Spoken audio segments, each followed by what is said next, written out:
Hi hello welcome to new Hanuman Motors. ఈరోజు మన దగ్గరికి వేరే బండి వచ్చింది. ఈ బండి ప్రాబ్లం అంటే ఇది వేరే గ్యారేజ్కి వెళ్ళింది బండి. అక్కడ ప్రాబ్లం రిజాల్వ్ కాలేదు. 1 మంత్ బ్యాక్ బండి అక్కడే ఉంది వర్క్షాప్లో. తెలిసిన అన్న వాళ్ళు మనల్ని ఈ వెహికల్ మనకు రిపేర్ చేశారు. బండి చూడండి, డెడ్ ఎండ్లో ఉంది బండి. దీన్ని ప్రాపర్గా డయాగ్నోసిస్ చేసి దీని ప్రాబ్లం ఏందో చూసి చేద్దాం. ఓకేనా? చూడండి బండి. ఓకే, దీని వైరింగ్ అవన్నీ ఓపెన్ చేశారు, ఆగం చేశారు.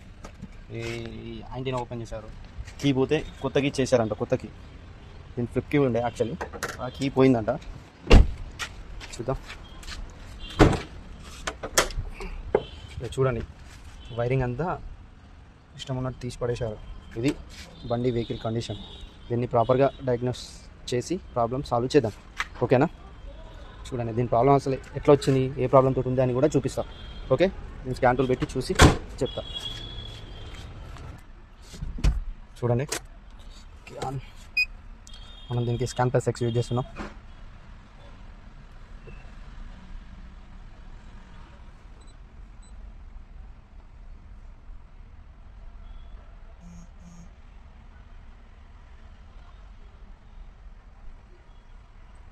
చూసారా, ఈ ఫాల్ట్ కూడా వచ్చింది. Actually wiring related problem. దీనికి 2 మెథడ్స్ ఉంటాయి. ఒకటి యాక్టివేటర్ స్విచ్ ఫెయిల్ అవ్వచ్చు, వైరింగ్ ప్రాబ్లం ఉండొచ్చు, లేదంటే ఇంటర్నల్ ఈసీఎం ప్రాబ్లం కూడా ఉండొచ్చు. దీన్ని ప్రాపర్గా చెక్ చేసి చూడాల్సి వస్తుంది.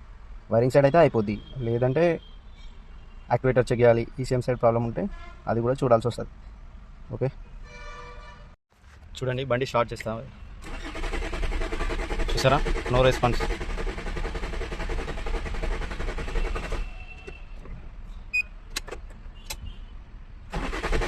ఆర్పిఎం చూసారా? ఓకే, వైరింగ్ స్టార్ట్ అయ్యి ఈసీఎంలో ప్రాబ్లం వచ్చింది.